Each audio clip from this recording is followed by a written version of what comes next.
Eu tô assinando o João, né? Certo. Quando minha mãe faleceu em 2012, eu resolvi, em homenagem a ela, botar João, porque ela me chamava de João, né? Tá.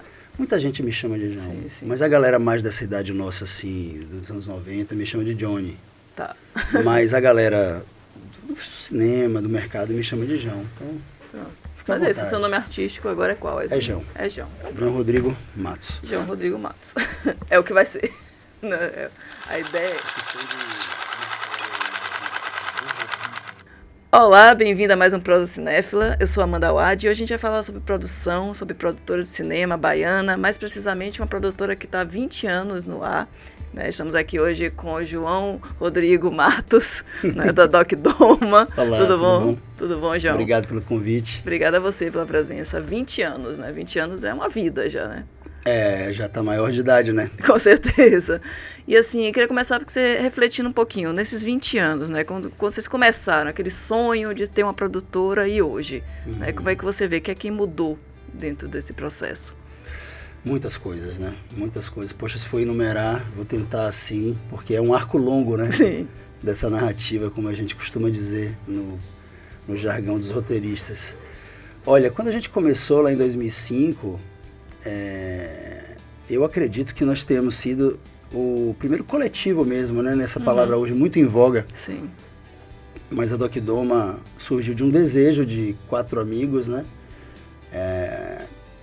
O início foi bem elementar, assim, existia uma... Bal Carvalho e Kiko Povas tinham uma pequena finalizadora de filmes, que era a Doma. Sim.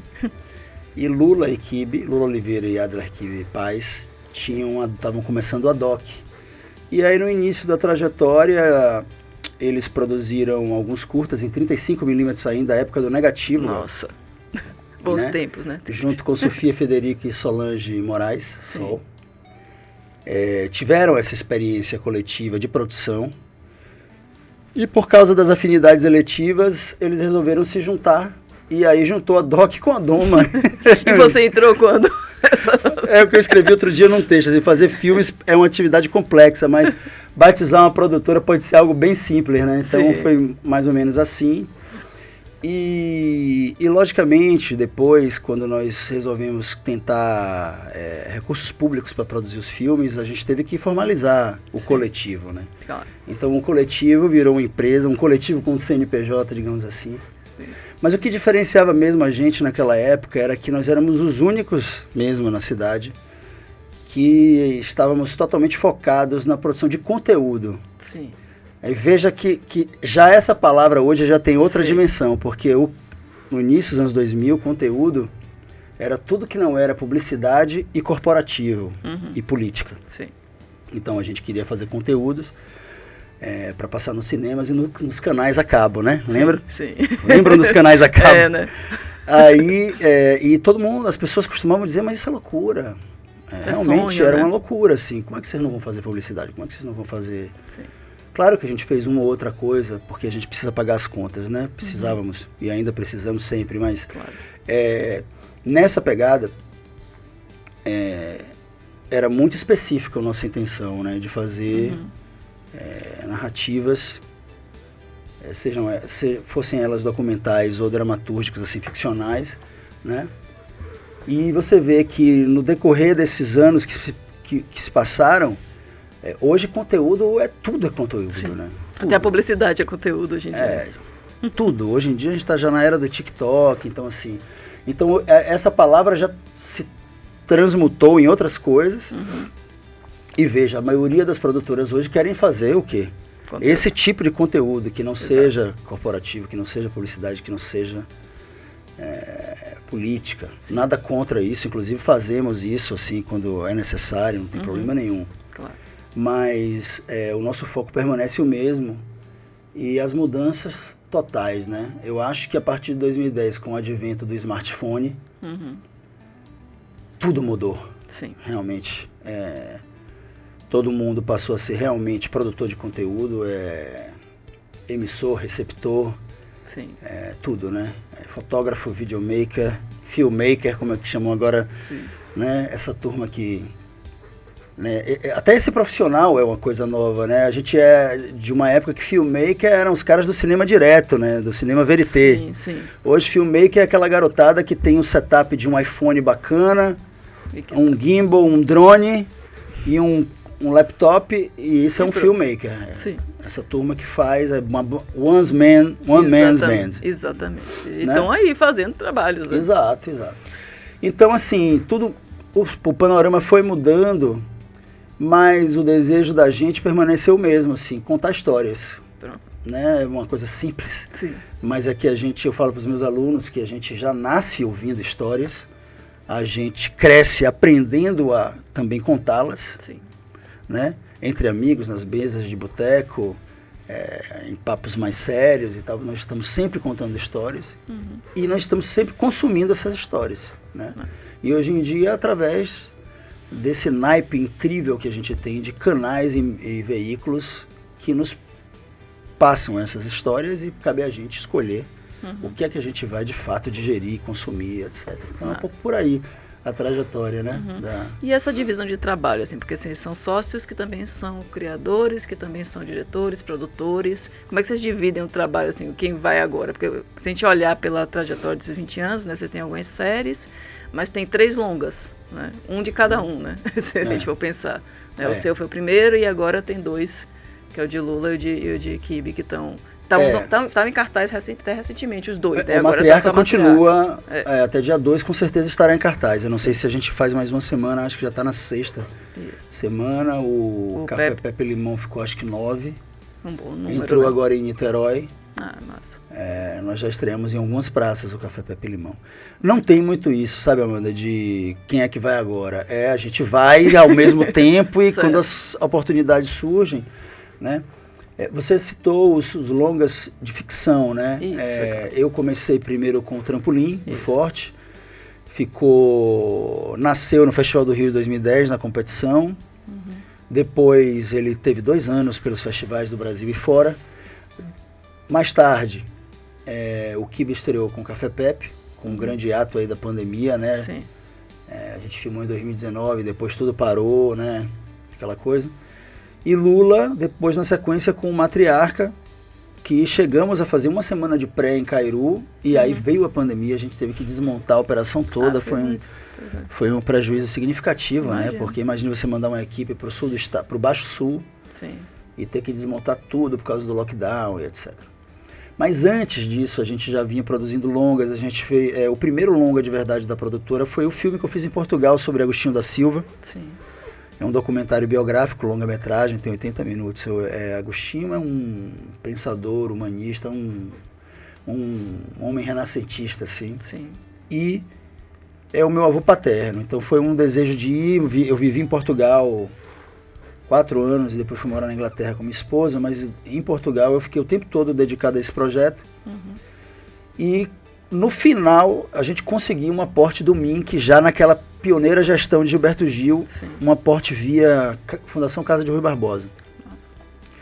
Então a gente assinou, já com o label da Doc Doma, o Agostinho da Silva. Depois, em coprodução com o Henrique Dantas, a gente coproduziu Filhos de João, O Admirável Mundo Novo Baiano, filme dos Novos Baianos, muito premiado, muito rodado e que está na Netflix, para quem ainda não viu. Sim. Filhos de João, Admirável Mundo Novo Baiano, um filme lindo, né? Sim, é muito bom. Um filme que você sai assim, pô, tudo é possível, né? Com certeza. Os novos baianos, né, dão essa ideia, né, desse mundo, realmente. Eles conseguiram viver aquela fase da ditadura, com aquela coisa maravilhosa, né? Daquela vida comunitária, poesia, criatividade, enfim. Depois tiveram os problemas, como todo coletivo. Toda a família, né, que vai se dividindo. E aí, de fato, aí depois a gente tivemos a oportunidade de fazer o Trampolim, que foi uma experiência muito intensa, né? Trabalhando com não atores, um filme infanto-juvenil, assim, não é um filme para crianças, mas é um filme sobre uma infância dura, né? Essa infância, um tipo de infância que se vive no Brasil e que infelizmente afeta muita gente, muitas famílias e muitas crianças. Então é um filme sobre a importância da infância. E depois fizemos como falei, o Café Pepe Matriarca, mas também coproduzimos um longa em Brasília muito legal chamado Repartição do Tempo, Kibe foi até Brasília, fez a produção executiva em nome da Doc Doma, né? Então, assim, eu acho que entre produções 100% nossas e coproduções, a gente tem uns 8 longas. Certo. E todos esses curtas que vieram antes, Sim. né? Fizemos muitos curtas ainda em película. O fetiche da película, que hoje não existe mais, Não existe né? mais, né? Infelizmente. Tivemos essa oportunidade mesmo. Antes de fundar a Doc Doma e antes de ir morar em Portugal, eu fiz junto com o Daniel Rangel um primeiro filme, acho, da nossa geração em 16mm, um filme super experimental chamado Bon Appetit. Sim. Daniel Rangel, que é curador e hoje é diretor do nosso Museu de Arte Contemporânea, o MAC. Sim. Existia esse fetiche, né, de filmar em película, porque cinema era película. Era película. Vídeo era tipo uma série B. Isso. Hoje em dia não, tudo é uma coisa só. Ouvia o som, né, O som da maquininha de costura era fetiche total. Isso. Então foi isso, né? E a gente continua, assim, a gente teve um retorno agora ao formato do curta através do Lúcio Lima, que foi um menino que foi protagonista do Trampolim do Forte, ele tinha 14 anos na altura, que a gente fez o filme, e hoje com 30 ele estreou na direção de curtas-metragens de ficção, e a gente basicamente conseguimos reunir praticamente toda a equipe do Trampolim para fazer o filme do Lúcio, né, chama Mundinho, que massa. com Síria Coentro e Luiz Pepeu nos papéis principais. Então, assim, é muito legal, né, esse ciclo, né? Sim. Que a gente pode voltar a produzir curtas para uma pessoa que foi um dos nossos personagens Com lá certeza. atrás. Então, muito bacana isso. E não abandonar o curta, né? Porque o curta também é um experimento e é uma linguagem também de contar histórias, né? Já que a ideia é contar histórias, é uma possibilidade. Mas pensando exatamente nesses sonhos, nessas vontades de contar história, né? Eu sinto, não se pode ser engano, mas pelo que eu olho do trabalho de vocês sempre gostam de mesclar coisas sociais, históricas, com gêneros, né? O Trampolim mesmo tem essa coisa, né, da infância, mas tem aquela coisa do mistério, né, do suspense de quem é que está atacando ali, daquela construção, né, o Pepe também, a matriarca. Como é que é essa construção, né, de misturar, né, gêneros clássicos, comerciais com temas sociais, históricos importantes? É uma consciência isso? Não é uma coisa assim premeditada assim, né? Sim. Vamos agora. O cinema brasileiro, ainda bem, né? Ele vem agora trabalhando mais nesses nichos de gênero. Sobretudo uma turma que está apostando e acreditando em fazer filmes de terror, né?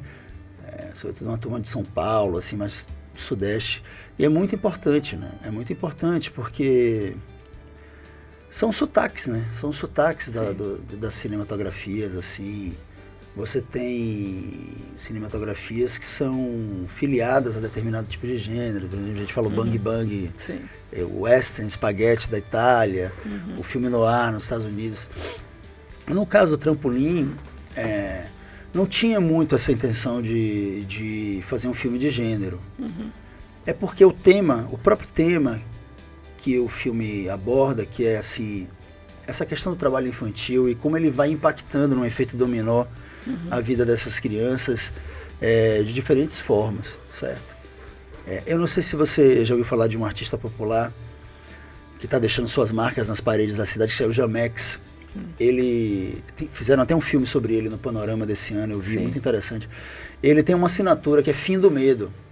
Então é uma camada da população que vive com medo, certo?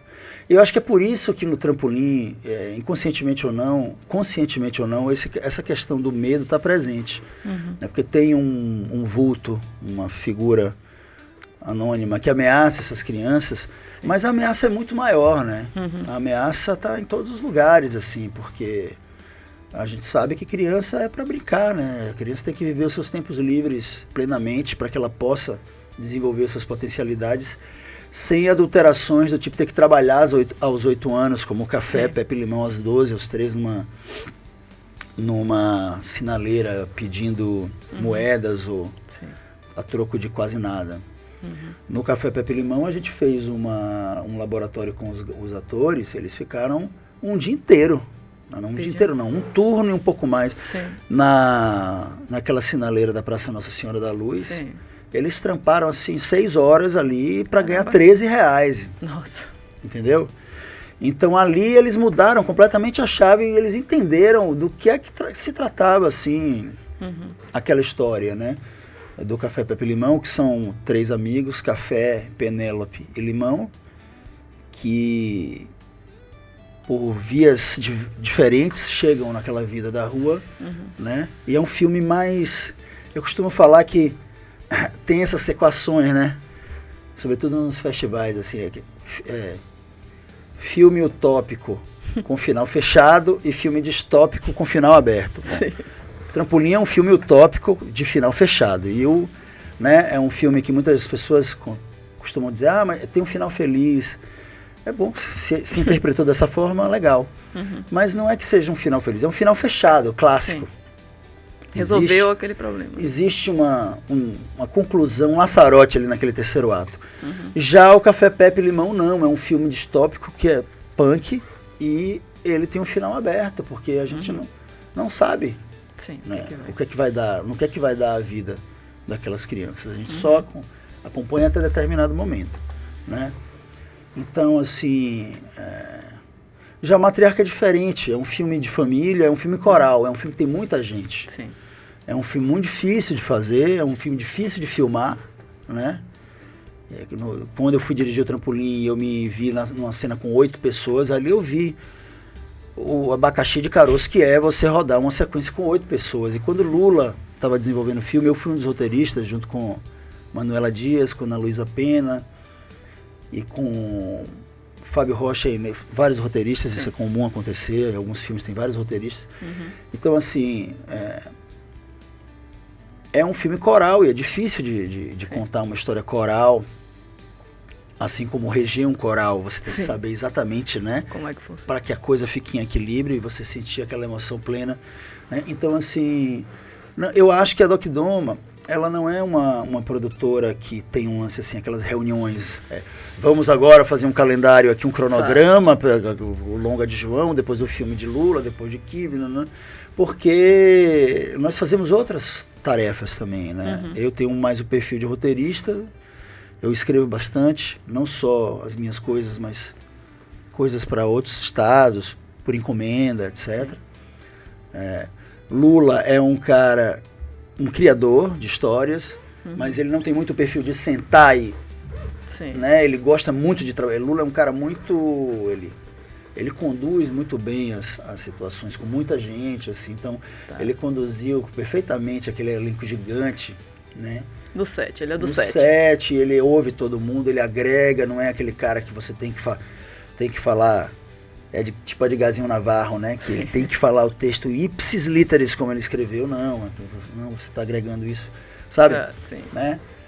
Já Adler é um cara que gosta de trabalhar em dupla. Se você vê o primeiro filme dele, o primeiro filme de Kibe é como O Assi Gramacho, que é um filme curta, Cães, premiadíssimo, preto e branco belíssimo, filmado por Pedrinho Samanovski. É um filme feito em dupla, 2 diretores, o Café Pepe também. Então Kibe... é um cara, um grande primeiro assistente de direção, talvez um dos melhores do Brasil. Ele está sempre viajando, Brasil afora, ele não para. Kibe, acho que só esse ano ele já fez 2 séries, um longa, né? Sim, toda.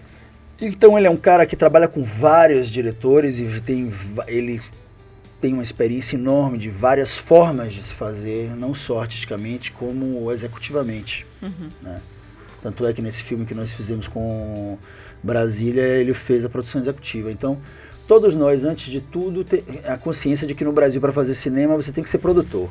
Sim. Mesmo que você queira ser, no final, o diretor, você tem que saber produzir minimamente, senão a coisa não anda. Não anda, né? Tem que saber botar para frente. E eu acho que talvez seja a linguagem artística mais complexa de se trabalhar o cinema, porque é justamente um melting pot de todas as linguagens, assim, é um cadinho onde se misturam todas as linguagens, é um lugar, o set de cinema é um lugar em que o eletricista é artista, o marceneiro é artista, né? E se alguma peça estiver insatisfeita ou fora do lugar, a coisa vai desandar. Então é muito interessante esse sentido coletivo e pedagógico da atividade audiovisual, né? Assim, eu acho que a linguagem audiovisual devia ser matéria, assim, nas escolas, sabe? assim, no ensino médio, por exemplo, né? Ao invés de... Porque hoje o audiovisual está na nossa mão, né? Na mão da garotada. Sim. Mas se nas escolas tivesse algo que ensinasse essa linguagem e que a partir desse ensino prévio, preliminar, as pessoas pudessem moldar ou criar ou elaborar a sua maneira de olhar o mundo e se expressar através disso, seria maravilhoso, Sim, entendeu? entender mais, né? Porque é aquilo, não só... Não ser só uma coisa de... Enfim, não é me desmerecendo isso, mas não ser só esses lances de dancinha, dublagem, performance. É porque a criatividade a gente tem, né? A gente também é pela IA, né? Que o povo tá criando cada coisa louca. E veja como que doideira, né? Porque agora, com a inteligência artificial, a gente está num novo paradigma mesmo, né? Porque me lembro muito do Agostinho, né? Agostinho da Silva, que ele sempre muito crítico à educação como ela se apresenta nos moldes de hoje, em que os alunos têm que aprender a saber as respostas para passar no Enem, para passar, quando na verdade o grande lance é a gente saber fazer as perguntas. E com a inteligência artificial... É a grande questão, né? O grande lance é que, né, talvez para você conseguir duplar com esse novo ser, né, que nós estamos alimentando diariamente, a gente tem que saber perguntar a ela. Exatamente. Né? Não é só dizer, fale aí, né? Não é dizer, fale aí. Outro dia eu tive uma resposta diferente. E aí, como é que você tá? Em vez de falar tudo bem, ou aquela coisa bem brasileira, eu falei, e aí, como é que você tá? Educando o meu algoritmo, né? Né? Outro dia eu tava pedalando na orla, ouvindo meu som, de repente rolou um som que não tem nada a ver com o que eu curto ouvir. Sim. Eu fiquei de cara, assim, eu parei a bike e falei, que onda é essa? O meu algoritmo... O que ele trouxe, né? Porque trouxe isso pra mim, né? Que peça foi essa que ele me pregou, né? Foi a primeira vez que eu me vi alguma coisa perplexo, como se fosse um ser, né? Pô, por que você tá fazendo isso comigo? Sim. Tô te educando tão direitinho aí. Aí você vai e joga outra. Tipo assim, pra ver se cola, né? Essa aqui tá aqui, né? Deu dia. Mas isso também é uma coisa pra gente refletir, porque a coisa pode ir adquirindo vida própria, como a gente vê naqueles filmes de ficção, desde garotos a gente vê, né? Que é uma coisa que Senador Futuro, Matrix, né? Vai nos ensinar, né? Pois vamos ver até onde isso vai dar. Exato. Mas falando disso, as suas referências, né? Você já é um menino que sonhava em fazer conteúdo, contar histórias, mas que histórias? Quem são suas referências, tanto cinema, audiovisual, o que é que te encanta, né? O seu algoritmo, como é que tá? Olha, tem pouquíssima gente que fala isso, mas eu não posso deixar de dizer que o meu primeiro ídolo, assim, ícone cinematográfico, com nenhum tipo de vergonha, eu posso dizer que foi Renato Aragão, né, cara? Renato Aragão. Sim. E foi muito lindo, assim, em 2008 nós estávamos no Grande Prêmio Brasileiro de Cinema, finalistas na categoria curta, com o curta do Ale Basso, Alexandre Basso, que foi sócio da Doc Doma, que ele e Lia Matos eram sócios, viajaram para morar em outra cidade, aí saíram por causa disso. Nós estávamos nessa final da categoria curta do Prêmio Grande Otelo com Paralelos, esse filme que a gente rodou no Pantanal, rodamos em Super 16. E nesse evento do Grande Prêmio Brasileiro de Cinema, o Didi foi homenageado. E ele subiu no palco e falou assim, eu fiz 42 longas-metragens e nunca tinha ganhado um prêmio na minha vida. Imagina. E chorou lá, e todo mundo levantou. Então, assim, eu me lembro muito bem dos filmes anuais. É tipo o disco de Roberto Carlos, né? Tinha um filme dos Trapalhões, que a gente pegava aquela fila no Glauber Rocha. Pra assistir. A única fila que emparelhou com os filmes do Trapalhões foi de ET. Em 82, me lembro também dessa. Uma tarde inteira na fila. Nossa. E a fila era um lugar, uma experiência sociológica, antropológica. Várias coisas aconteciam na fila ao longo daquela espera, né? Conversas, paqueras, brincadeiras. Você sai ali, guarda o lugar, vai lanchar, volta. A fila andou 2 segundos. 3 metros. Mas, assim, tirando essa parte infantil, eu me lembro de ter visto um filme com meu pai na Sala Walter, de Brian de Palma, Os Intocáveis. Sim. Eu tinha 13 anos, eu achei muito... um filmaço, né? Sim. E aí meu pai me perguntou, João, e aí, o que você achou mais legal do filme? Eu falei, cara, aquela Pedrão, meu pai, né, chamava Pedro, aquela cena da escadaria, cara. Pá. Aí ele falou, sabe o que é aquela escadaria? Ele me falou, aquela cena da escadaria é um tributo a um filme russo. Aí você foi buscar essa Não, calma, Encoraçado Potequim. Quando esse filme passar, é difícil, né? Um filme de 1918, 19, sei lá, pós-revolução russa. Quando esse filme passar, a gente vai ver. Aí passou uns meses e ele me chamou. Tá tendo uma mostra de cinema russo na própria Sala Walter. Olha. Por essas e outras que a gente resolveu comemorar os 20 anos da produtora, agora no dia 4, hoje. Na Sala Walter da Silveira, que está reformada, com nova projeção, novo som, para lembrar um pouco esse nosso início, né? Sim. E ele me levou para ver o Encoraçado Potemkin. E quando eu vi a cena da escadaria de Odessa, aí ali bateu onda, porque eu vi que o cinema era um lance que tinha matriz, né? Sim. E ali alguma coisa, né? Realmente foi inesquecível, certo? Isso. Antes rolava na Globo Sessão Carlitos, 5 horas na TV, imagine, passava Carlitos na Globo, 5 da tarde, aos domingos. Eu vi muitos filmes de Carlitos. Né? Então essa primeira pátina assim, né? E depois tantas influências, o cinema de Buñuel me interessa muito, né? Atualmente eu tenho um diretor assim que eu costumo nunca perder os filmes, que é o Wes Anderson, diretor norte-americano. Sim. Até estava em cartaz até outro dia o Esquema Fenício. Eu acho incrível, são incríveis os filmes dele, assim, a maneira que ele filma, a maneira que ele narra, né? O elenco que ele consegue reunir, porque são pessoas que são caríssimas e elas fazem questão de trabalhar com o cara. E aí elas dão um jeitinho aí, aquelas participações pequenas, mas você tem filme com elencos que é quase impossível de reunir, né? É como os filmes de Woody Allen, né? Tem um livro que eu li sobre o processo criativo do Woody Allen. Ele falou assim, os atores querem trabalhar comigo porque, eles podem atuar, eles não dão um trago no cigarro de manhã e solta fumaça de noite. Fica esse tempo todo esperando no trailer. Não, eles querem trabalhar comigo porque comigo eles podem atuar e não ficam... Né? Por isso que cobram menos, inclusive, e tal. Né? Mas é isso, o cinema brasileiro... Glauber, né? Mário Peixoto, Limite. No início dos anos 90 a gente via muito Limite. A gente viu várias... Na época dos Mundamundistas, que era um coletivo também musical que eu fiz parte antes. Ali na mesma época, né, eu estava meu primeiro trabalho profissional foi com o Edgar Navarro, né? Primeiro eu fui assistente de direção do filme dele, Talento Demais. Não sei se você já viu um documentário sobre a história do nosso sobre a história do nosso cinema. Cinema baiano, né? Isso. Talento demais, por ter muito talento e por estar muito lento ali naquela altura, Collor. Aquela coisa bem irônica de Edgar, né? E aí com o Edgarzinho, que eu chamo de Gá, meu grande amigo, eu pude conhecer tudo, cara, assim, das histórias do nosso cinema, né? Desde Diomedes Gramacho, que reza a lenda que ele jogou toda a obra dele na Baía de Todos os Santos com medo que ela se incendiasse, porque os filmes eram inflamáveis, né? E a partir daí os filmes de Alexandre Robato e todo o ciclo baiano com Rex Schindler, Braga Neto, Glauber e essa galera. Pires. Então eu acho que é um pouco isso, né? É um pouco essas influências, assim. Eu acho que a Doc Duma também é um pouco por aí. Bal, ele, por ser montador e um cara acadêmico, ele é professor de montagem na UFBA, né? Sim. Ele gosta mais desses filmes que tem a coisa filmes de montagem, a coisa da narrativa, né, e tal.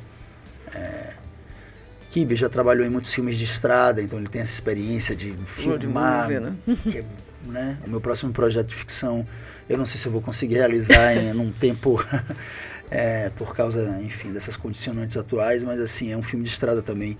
Então são muitas, né? São muitas influências. Mas assim, eu gosto de um cinema vibrante, do meu jeito, assim, eu sou muito comunicativo, muito passional, assim, então eu gosto de um filme que tem uma temperatura mesmo, assim, né? Porque tem filmes e eu costumo respeitar muito, são aqueles filmes pictóricos, pouco movimento, pouco diálogo, o som, não tem música, tudo bem, eu consigo... Mais contemplativo. Eu consigo fruir da mesma forma, eu só acho que os filmes que eu faço... depois do Trampolim fiz a série com Sofia, né? Francisco Só Quer Francisco Jogar Joga Bola, Bola. que é um pouco isso, né? Assim, Que tá na Prime, não é isso? Na Prime? Francisco Só Quer Jogar Bola, ele foi na TVE e agora a gente está negociando com... Tá, eu achava que tava na Prime. Não, eu acho que tá na Prime é Meu Irmão Nerd, da Cecília Amado, eu acho, né? Não, Mas tá pra pintar aí o Chico Bola, é o apelido, né? Como a Sim. gente chama. Então, são 13 episódios, né? São 4 longas, praticamente. É muito. Né? E com crianças. Você pode falar junto. E eu tava planejado pra gente rodar a série nas férias grandes das crianças. Só que aí aquela coisa, o dinheiro demorou de entrar e etc, dancinha e tal, e a gente teve que rodar durante o ano letivo. Então as crianças chegavam da escola... Loucura. E tinham que filmar ali na tarde, iniciozinho da noite, por causa da legislação do trabalho infantil, né? Tudo certinho, tudo dentro dos parâmetros jurídicos, assim, mas foi um trabalho aí que você traz as referências, né, assim, dos Trapalhões, do Sítio do Pica-Pau Amarelo, e, né, do próprio cartoon, desenho animado, para fazer essa narrativa assim lúdica, né, das crianças, que engraçado, Chico Bola, né, porque ela falava de que o problema parte justamente do confinamento das crianças. Sim. É um tipo de infância diferente do Trampolim, diferente do Café Pepe, aquelas infâncias verticalizadas em prédios, né? Por aí você já tira a classe social das crianças da série, mas assim, é um problema, certo? As crianças verticalizadas, presas em prédios e teladas, o tempo todo em telas. Então a série trata disso, como é que, né?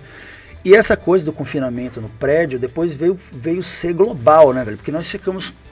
Quando a gente lançou a série, por força de contrato, a gente teve que lançar em julho de 2020, foi no ápice da pandemia, assim.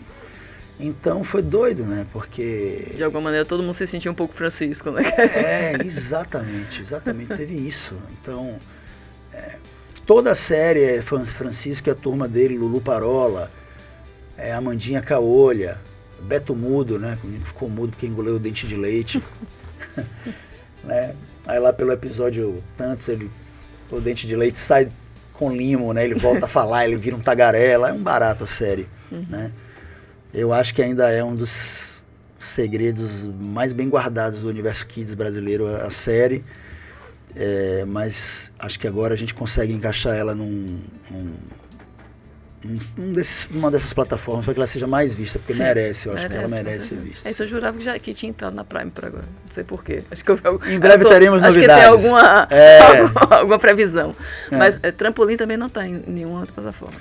Trampolim foi pro Canal Brasil, foi pro NetNow, foi para TVE, Prime Box, se não me engano, e agora estamos negociando novas janelas. Pepe, né? Ainda estava em cartaz aqui, está em Niterói, que você falou. A Matriarca ainda está. E a Matriarca ainda está. Tem um caminho ainda de passear por outras Sim, praças? A Matriarca agora, a distribuição do Café Pepe é através da Cajá, e a Matriarca através da Descoloniza. Então foi muito interessante trabalhar com a Cajá, que é do Jair e da Karina, que eram da O2 Play. Começaram na vitrine, aí foram convidados para o O2 Play e depois resolveram abrir a própria companhia distribuidora deles, então foi bem legal. Já passou por algumas capitais, Café Pepe está em Niterói, estamos tentando chegar no Rio. O Rio é mais difícil, né? Assim, bem mais difícil entrar, mas a gente acha que vai conseguir. E Matriarca, a partir dessa performance, o público está respondendo ao filme, né? Está indo ver, são atores conhecidos do nosso... Tem um apelo, né? Eu acho que, terminando essa temporada nos cinemas de Salvador, a Matriarca vai galgar aí outras praças. E os curtas de vocês têm disponíveis na rede também? Eu pergunto assim, porque quem não conseguir ver hoje, né, dia 4, que vai ter uma maratona, né, na volta, como é que pode acessar esses filmes? Os curtas estão a grande parte deles estão no YouTube. O pessoal vai no DocDoma Oficial, o Instagram, e lá tem a programação da mostra, e quem tiver interesse pelos curtas pode procurar no YouTube, porque boa parte deles, porque já faz um tempo, né? Sim. Que eles foram produzidos, e então é natural que esteja no YouTube, né? Longa que a gente não coloca, porque se ele ainda está numa janela de comercialização, seja lá qual janela for, Você viu que o Trampolim eu abri na pandemia 6 meses e porra, milhares de pessoas viram o filme, foi bem legal. Massa. Mas foram 6 meses, depois de 6 meses a gente tirou, né, para também possibilitar ele novas vendas do filme, né? Licenciado Ele também. foi negociar também com canais da África, foi legal. Massa. É isso, cada filme com a sua trajetória, né? Com o seu apelo também, né? Eu costumo dizer assim que a gente começa um filme praticamente sozinho, né? De repente você está num set com 100, 140 pessoas e você termina meio que quase solitário com aquele colaborador mais próximo e tal. E aí chega um momento que o filme fica pronto, aí o filme te pega pela mão e te leva para passear. E aí você vai viajando com... Ele adquire vida própria, né? Porque, né? Imagina, o Trampolim passou em Israel, passou no Canadá, né? Ele, como é uma coprodução com a Alemanha, ele foi distribuído em 10 cidades alemãs, né? Legal. Então, assim, você vai para lugares insuspeitos, assim, porque é o filme já se comunicando por si só, né? E tem, assim, fora toda a história, tem vários apelos, inclusive o próprio Trampolim, né? Que vocês que começou, a ideia surgiu disso, você vendo eles dando aquelas piruetas ali no Porto da Barra. Cada processo criativo é único, né? Não tem receita, realmente. Sim. Os filmes podem nascer de ideias, de uma imagem, né? De um sonho, a gente sabe todas essas, de uma manchete de jornal. No caso do Trampolim, eu tinha uma ideia desde os 17 anos, eu olhava para o Trampolim, eu ia muito no Porto da Barra, eu nasci e criado na Avenida 7, né? Sim. Quando eu tive o salvo-conduto de poder me liberar, e minha mãe me liberou, e meu pai pode andar por aí com a chave da casa. Meu prédio não tinha playground, eu era um Francisco. Sim. Por isso que Sofia me chamou para escrever com ela a série, porque ela tinha a ideia, quando ela soube através de Kiko que eu tinha sido um Francisco, ela me chamou, né? E aí eu pude agregar bastante, eu acho, assim, essa coisa do garoto que quer brincar e não tem espaço, sabe? E aí vai tudo para a imaginação, né? E aí é um perigo que você pode desenvolver muito a questão da imaginação e a parte física, da inteligência física pode ficar comprometida, né? Por exemplo, tinha um ator da nossa série, Mirim, que ele não sabia correr. Nossa. Não sabia correr. A gente tinha um dublê para cenas de futebol, porque ele não sabia correr. Ele corria, não sabia correr, né? Então da cintura para baixo tínhamos um dublê, né? Para ele e tal. E eu olhava para o Trampolim e falei, que maravilha seria um filme nesse lugar. Eu só tinha o lugar. Sim. A história foi vindo. Foi surgindo aí. Eu longe, em Portugal, morrendo de saudade. Pô, tava uma fase meio difícil, né? Meio duro, assim. Aí eu falei, pô, ou eu vou no boteco encher a cara, ou eu vou sentar o rabo e fazer algo que preste. Aí eu botei Lorimbal e escrevi, assim, numa sentada, metade do roteiro, assim. Eu me lembro bem, assim, foi... Sabe quando rola? Sim. Tipo epifania. 4 dias, aí você tem ali o esqueleto da história. E aí você fica olhando para aquilo e bota na gaveta para se distanciar um pouco. Aí depois de um tempo, eu sentei e terminei o roteiro. Assim, acho que em 8 dias eu escrevi assim, o primeiro tratamento. Aí fui morar em Londres e não toquei no roteiro, mas ele ia crescendo na imaginação. Entendeu? Sim.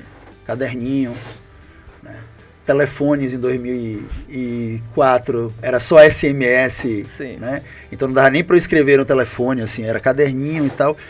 E aí eu cheguei no Brasil já com um terceiro tratamento, assim, coloquei no Mink, né? No BO do Mink. Sim.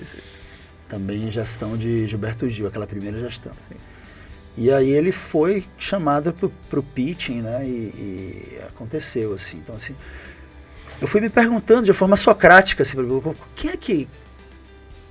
quem é que habita aquele local, Trampolim? As crianças. O que é que essas crianças sonham? Sim. O que é que elas sofrem? Aí fui ligando os pontos. E em Portugal, andando, vivendo, eu fui anotando vários nomes aleatórios, nomes muito loucos, assim. E aí eu fui conectando os nomes a esses personagens, entendeu? Sim. Então, eu me lembro que tinha Furico, Caga Seco e Fuleirinho. E depois, quem são esses personagens? São os meliantes, né? O Trampolim tem esse trio de meliantes que, na verdade, hoje já é um tributo a esses personagens, porque os pivetes, como nós chamamos, que Cecília abordou no Capitães de Areia, no caso do romance do avô dela, era uma história que se passava na década de 30, ela trouxe para a década de 50, mas o Trampolim é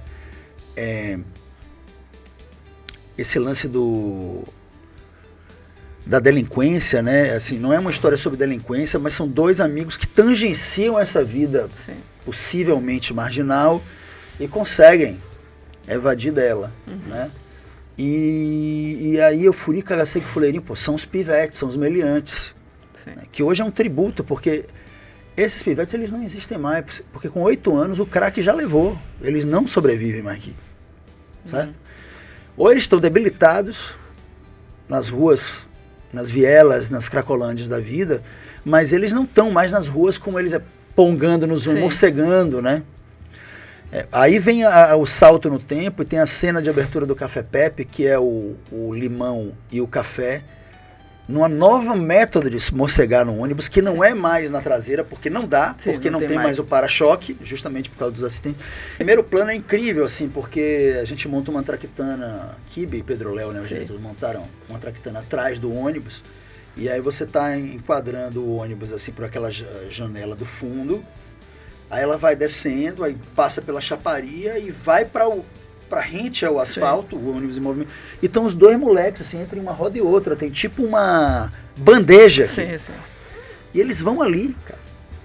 Né?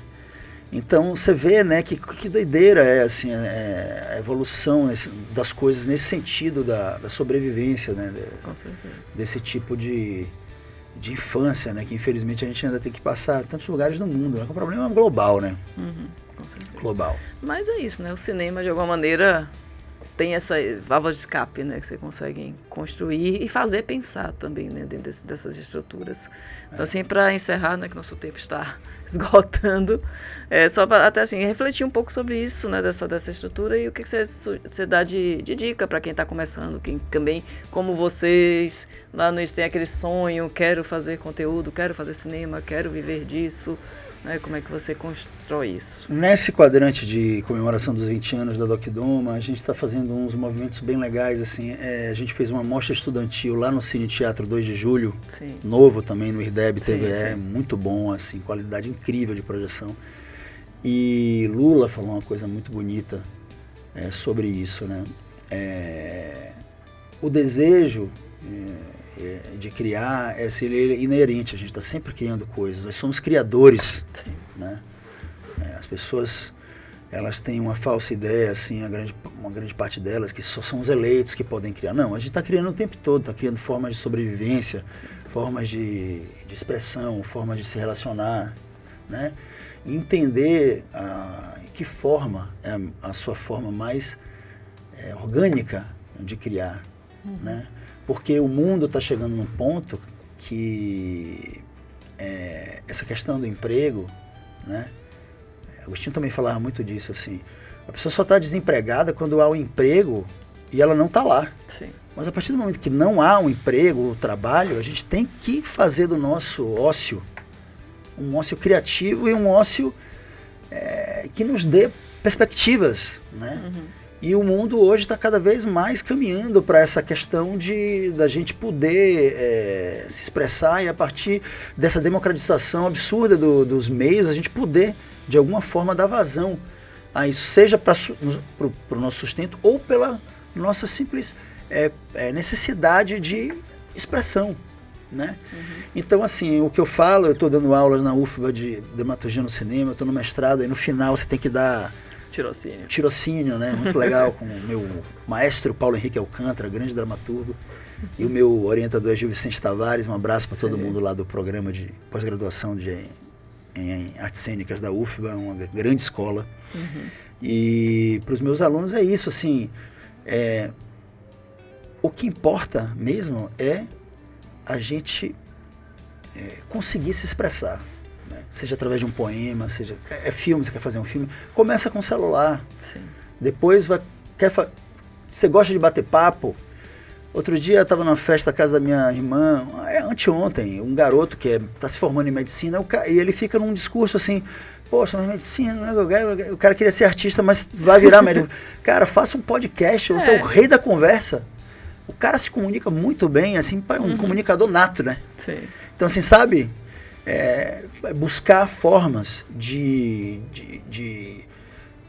ficar mais leve e a partir daí você conseguir ser plenamente, né? Então, assim, A gente escolheu algo para fazer que é complexo. Cinema é complexo, assim.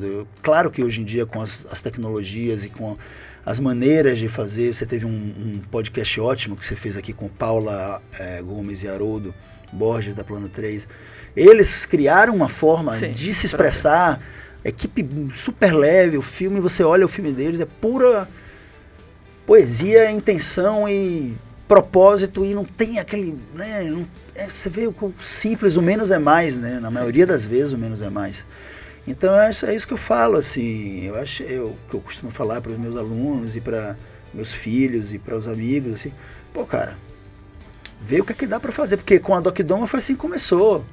Né, Lula começou a fazer aqueles vídeos nos anos 90, a gente foi ajudando ele, né, uns videoclipes para Cascadura, para né, inclusive esse clipe do Cascadura tá sumido, né, quem achar o boi lambe, né.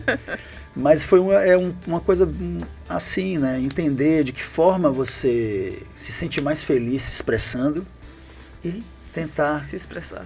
Se expressar e juntar uma turma que queira fazer isso com você, né? Assim, mesmo que seja só mais uma pessoa, né? Sim. Porque a nossa atividade, o cinema, é uma coisa coletiva, né? Assim, eu costumo dizer que gosta de gente, então beleza, mas se não gosta de gente fica complicado. Porque... Aluno que não quer fazer trabalho em grupo, né? Não dá. Porque você tem que encontrar, tem um momento, né, de que você dá troca e tal. Então, assim, eu adoro gente, né? Eu sou entusiasta do ser humano mesmo, adoro mesmo. As diferenças mesmo e conhecer gente de vários lugares, de vários backgrounds diferentes, de várias religiões, de várias... tudo, a diversidade, assim... Então eu acho que é por aí, está aberto, porque a arte é isso, a arte é um ambiente fértil, né? Sim.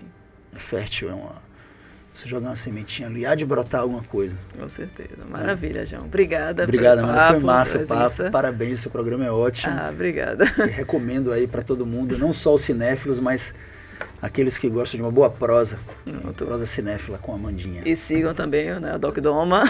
Doc Doma Oficial. Doc Doma 20 anos. Obrigado a todos que participaram conosco dessa trajetória aí de 2 décadas. Vamos agora para Doc Doma Projeto 6.0, né? Pronto. Mais 20, 40, 50. Estamos aí já nos 50. Maravilha, Valeu. gente. Obrigada a vocês também pela audiência. Não esquece de compartilhar, né, de curtir, de assinar o canal. E até a próxima Prosa Cinéfila.